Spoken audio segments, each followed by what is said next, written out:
Nah, untuk mengetahui bahwa kita itu beriman, itu disebutkan dalam sebuah hadis dari Tirmizi dan Imam Ahmad. Rasulullah SAW bersabda, "Idza ra'aitumul rajula yaqtadul masjida fashhadu lahu bil iman." Jika kamu melihat seseorang yang rajin wirawiri ke masjid untuk beribadah, maka saksikanlah, kata Nabi, bahwa ia adalah orang yang beriman. Berarti alhamdulillah kita disaksikan menjadi orang yang beriman, mendapatkan modal yang besar tadi, Pak. Ya. Karena iman ini salah satu yang menakjubkan bagi kita semua. Karena kita ini sejatinya makhluk sosial, makhluk jasmani, makhluk visual, ya. Artinya kebanyakan manusia itu nggak akan percaya kalau tidak melihat sosoknya atau barangnya. Nah, nanti bedakan dengan orang beriman. Bapak Ibu sekalian, misalnya Pak Ibu, kalau di belakang masjid ini, Pak Nasruddin bilang, ini di belakang masjid ini ada emas 2 ton ini. Kira-kira percaya apa enggak? Ya? Ragu ya? Ragu kadang-kadang, percaya ini. Ntar kita nggak kesono diambil orang, kita kesono ngorek-ngorek nggak dapat. Ya. Jadi bisa ragu itu. Makanya kalau lihat barangnya dulu, kemungkinan 100% akan percaya. Ya. Tapi bagi orang yang beriman kepada Allah, zat yang tidak terlihat, pasti kita yakin, kita beriman, nggak ada keraguan lagi bahwa apa yang kita sembah itu ada, karena modalnya iman. Kan tandanya orang beriman apa, Pak? Alladzina yu'minuna bil ghaib, ya. Yakin, yaitu orang-orang yang beriman kepada yang gaib.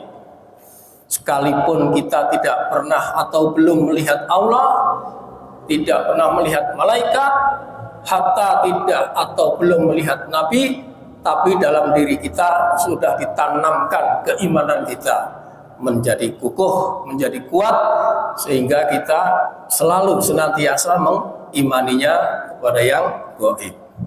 Makanya Pak, orang yang beriman ini balasannya nanti Pak, kebanyakan di akhirat Pak, bukan di sini. Kebanyakan di akhirat. Karena kalau di dunia dikasih balasan di dunia sama Allah, dunia ini musnah. Dunia ini habis, rusak, fana. Maka semua balasan-balasan disimpan sama Allah.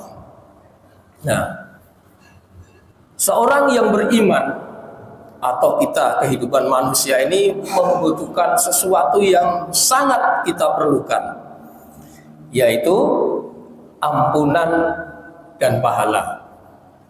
Kita perlu nggak ini ampunan dan pahala ini, Pak? Pasti. Karena kalau nggak dapat ampunan repot Pak di sono, Pak. Ya, repot. Dan yang paling mudah mendapatkan ampunan dan pahala ini, yaitu orang yang beriman. Nih, keutamaan dan keajaiban orang beriman itu sangat mudah mendapatkan ampunan. Jadi iman sebagai modal, ini bisa jadi nanti di sono iman itu sebagai password, Pak. Password untuk membuka pintu surga, tapi belum masuk. Karena masuk surga itu karena apa, Pak? Karena rahmat Allah. Baru kita bisa membuka dengan password iman itu. Nah, ini orang iman ini dijanjikan oleh Allah mendapatkan ampunan dan pahala yang besar. Silahkan Bapak buka Bapak Ibu buka surat Al-Maidah ayat 9. A'udzubillahi minasyaitonirrajim. Wa'adallahu alladhina amanu wa 'amilus sholihati lahum maghfiratun wa ajrun azim. Ya. Allah telah menjanjikan kepada orang-orang yang beriman. Nih, janji Allah kepada kita semua, Pak.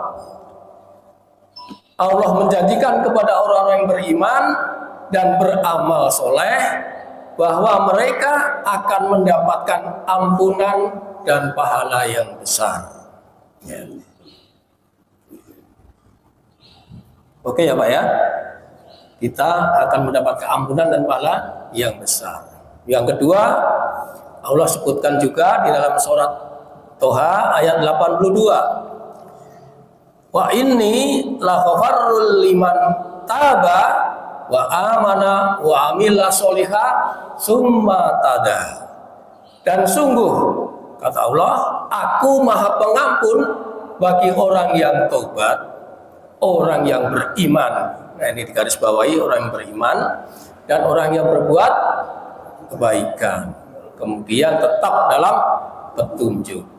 Jadi selama imannya itu benar, sangat mudah untuk mendapatkan ampunan dan rahmat Allah.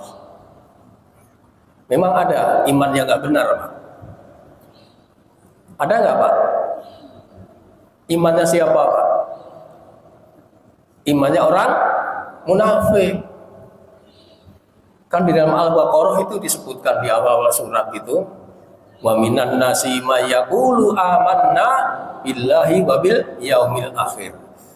Di antara manusia ada yang mengaku telah beriman kepada Allah dan hari akhir, tapi sama Allah disanggah, wa mahum bil mukminin. Mereka itu enggak beriman. Jadi ini orang imannya orang munafik. Maka kalau imannya ini benar, maka sungguh mudah menjadi modal mendapat ampunan serta pahala yang besar. Nah, khasnya orang imannya benar ini apa, Pak? Cirinya yaitu orang yang beriman, yang imannya benar itu selalu connect dengan Allah.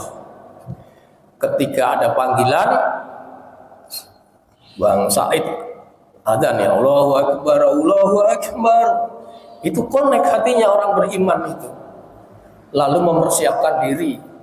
Bahkan yang terbaik adalah sebelum azan dia sudah mendatangi, karena ada keutamaan-keutamaan di dalamnya. Ya. Bahkan di dalam Al-Quran sendiri, orang beriman itu dipanggil sebanyak 89 kali. Bapak nanti bisa cek ya, betapa sayangnya Allah kepada orang yang beriman ini. Ya. Sehingga orang yang beriman ini mendapatkan penghargaan dari Allah. Jadi iman yang pertama sebagai modal.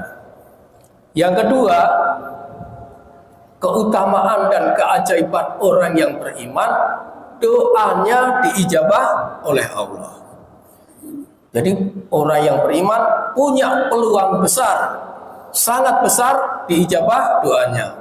Karena iman ini menjadi syarat ya, untuk mendapatkan atau diterimanya doa. Ini setiap Ramadan dibacakan oleh Ustadz Ahmad Cahyo ini.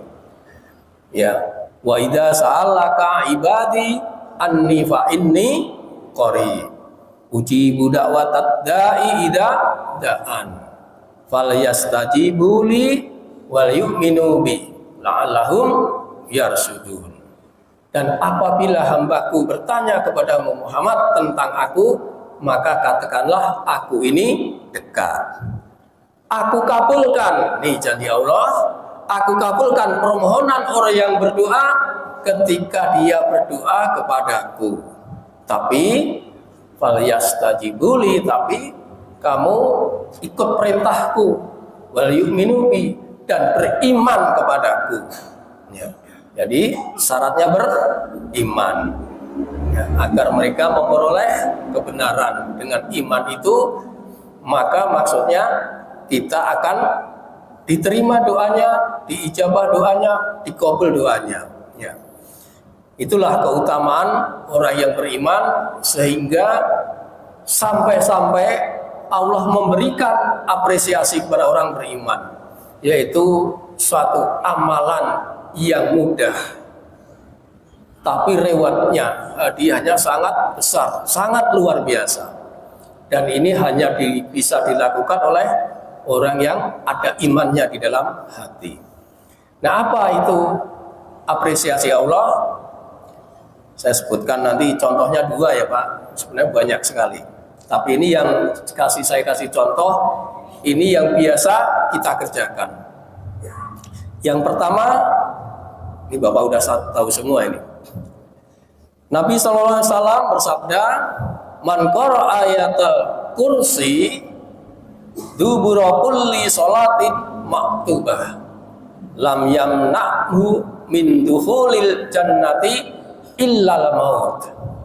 Barang siapa yang membaca ayat kursi setelah setiap sholat fardu, maka tiada penghalang yang memasuki surga kecuali kematian.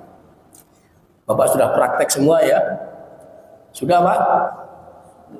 Kalau bagi yang sudah, alhamdulillah istiqomah insya Allah. Yang belum, ada ilmu bahwa kita dianjurkan setelah sholat wajib itu membaca ayat kursi. Karena di antara itu, kalau kita mati masuk surga. Nah, kan enak itu Pak, ya, ya, ya. Nah, semudah itu memang masuk surga itu, karena ini apresiasi dari Allah. Karena di hati kita ini ada iman, sehingga iman itu Allah tidak menyia-nyiakan.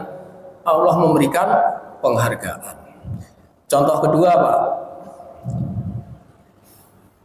Nabi bersabda, "Ra'atal fajri khairum minad dunya wa ma fiha." 2 rakaat sholat fajar lebih baik daripada dunia dan seisinya. Lebih baik ini maksudnya bisa macam-macam Pak. Bisa juga berupa pahala. Nah, kalau kita punya pahala sedunia dan seisinya, nyimpennya di mana Pak? Itu baru 1 kali sholat. Nah, kita sudah berapa tahun kita sholat fajar ini? Makanya tadi saya katakan, balasan Allah itu kebanyakan nanti di akhirat. Sekarang sedang disimpan ini.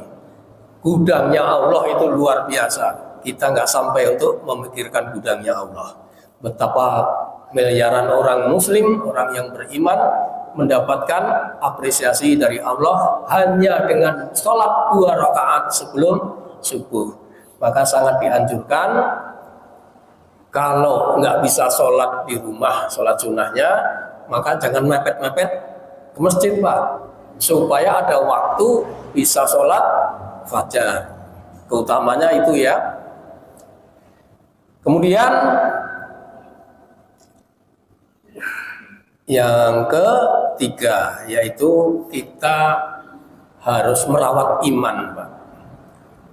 Sebab tidak hanya kendaraan sepeda yang harus dirawat, yang tidak harus di maintenance, tapi ternyata iman kita juga harus di maintenance, dirawat Pak. Jangan sampai dirawat ini, jangan sampai ketika kan iman itu kan naik turun, ya. Jangan sampai ketika iman itu sedang turun, Allah cabut. Ini yang kadang-kadang kita nggak sadar Pak. Maka perlu dirawat. Kata Nabi SAW, al-imanu yazidu wa yanqus. Iman itu bertambah dan berkurang, atau naik dan turun.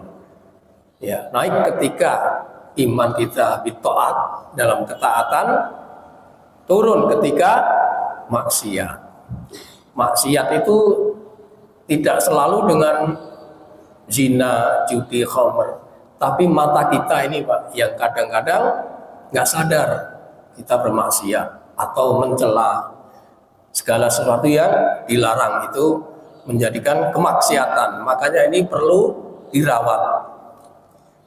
Bagaimana cara merawatnya, Pak? Ada beberapa. Yang pertama yaitu, ini juga amalan yang mudah. Kita dianjurkan untuk sering membaca la ilaha illallah. Ini kalimat tauhid. Ya.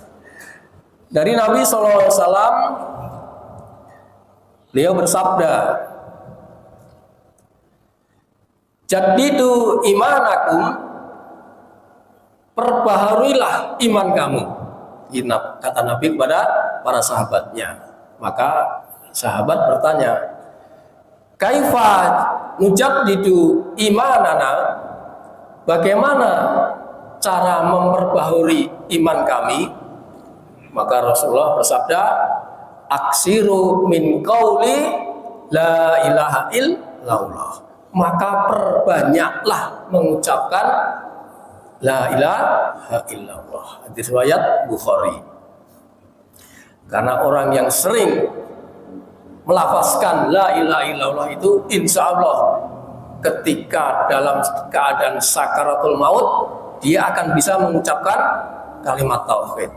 Karena akhirul kalam la ilaha illallah dakhalal jannah. Nih, orang yang beriman ini ya akan mendapatkan surga ketika ucapan akhirnya la ilaha illallah. Kemudian cara merawat yang kedua yaitu kita banyak-banyak beristighfar dan bertobat. Karena kita sebagai manusia yang sudah dinas, ya penuh dengan kesalahan, ada dosa, maka sadar atau nggak sadar kita senantiasa minta ampun kepada Allah. Kapan Pak minta ampun kepada Allah ini? Kapan saja. Ya. Tapi di Quran Pak, di Quran dianjurkan itu kalau istighfar dan bertobat di akhir malam, menjelang subuh Pak. Kata Allah nih dalam surat Az-Zariyat ayat 18, wabil asharihum yastaghfirun. Pada akhir malam mereka minta ampun kepada Allah.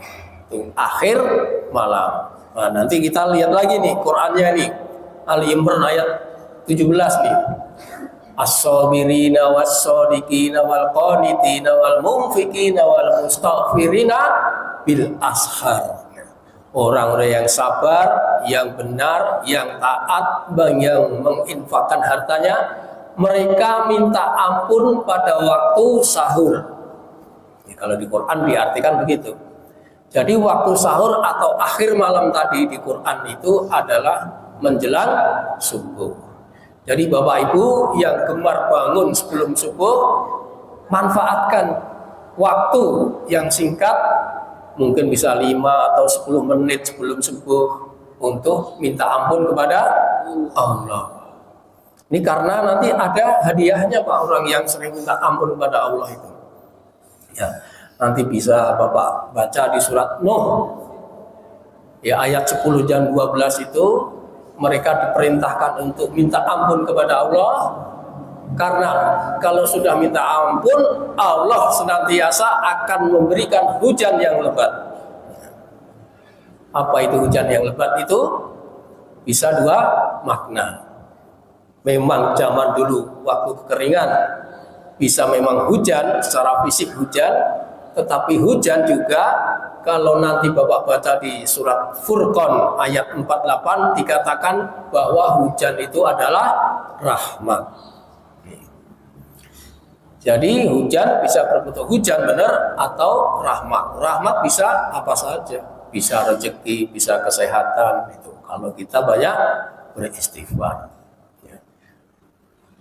Nah kemudian untuk merawatnya yaitu kita harus banyak berzikir.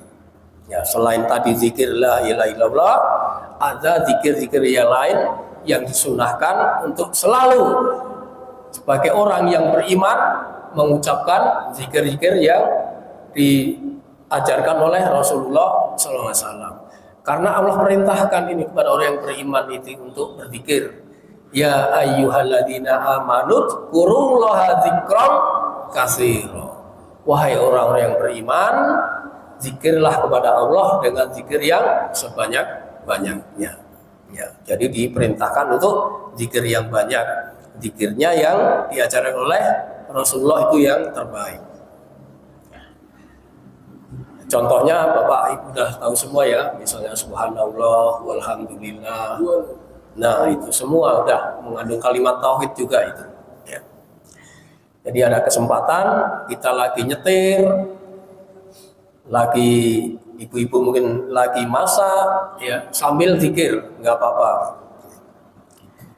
Keempat, nah ini yaitu untuk merawat iman kita, kita harus bergaul dengan orang soleh. Gunanya apa nih bergaul dengan orang soleh? Untuk mengingatkan apabila kita salah, maka diingatkan oleh orang soleh. Dalam surat At-Taubah ayat 119 Allah berfirman, Ya ayyuhalladzina amanu taqullah wa kunu ma'as shodiqin. Hai orang-orang yang beriman, bertakwalah kepada Allah dan hendaklah kamu bersama orang-orang yang benar.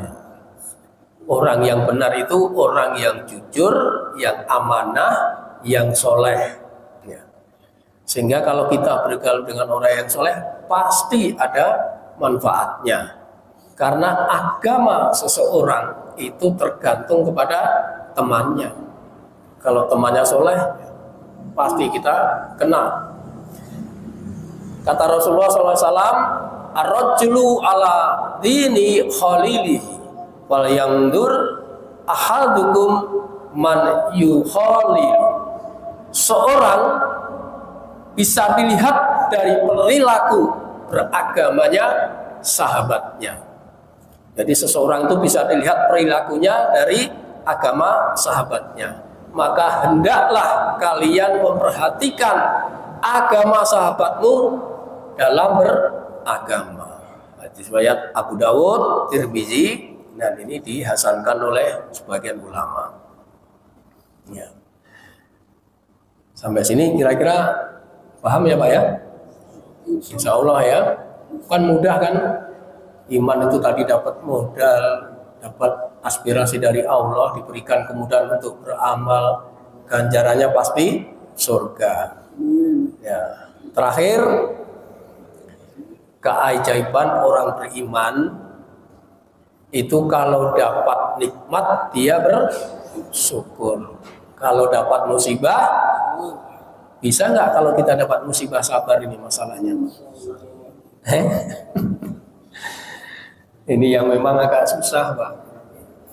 Karena sabar ini memang di-backing oleh Allah kan orang sabar ini. Innallaha ma'as sabirin.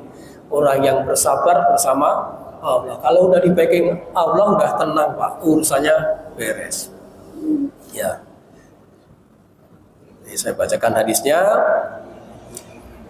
Ajaban li amril mu'minin inna amruhu kullahu khairan. Sungguh menakjubkan, sungguh ajaib urusan orang beriman. Sesungguhnya seluruh urusannya itu baik. Nih orang beriman itu urusannya baik semua Pak. Walaisa dzalika li ahadin illa lil mu'min.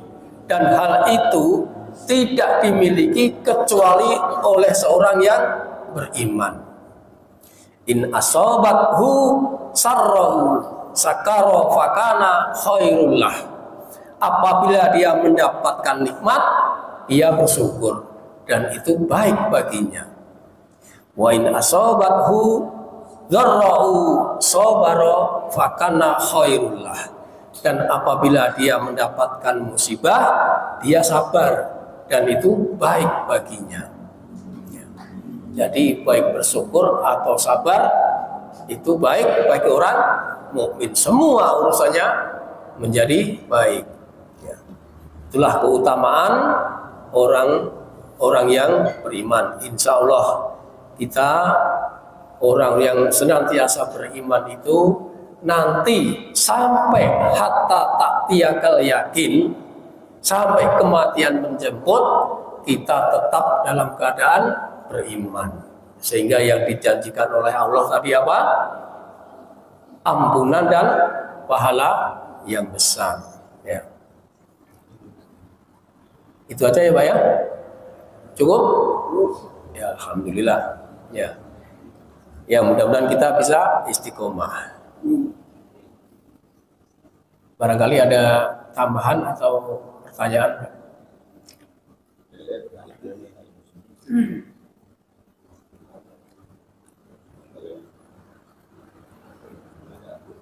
Tutup. Baik. Kalau nggak ada kita baca kafarul majelis. Subhanakallahumma wa bihamdika asyhadu an la ilaha illa anta astaghfiruka wa atubu ilaik. Billahi taufiq wal hidayah. Assalamualaikum warahmatullahi wabarakatuh.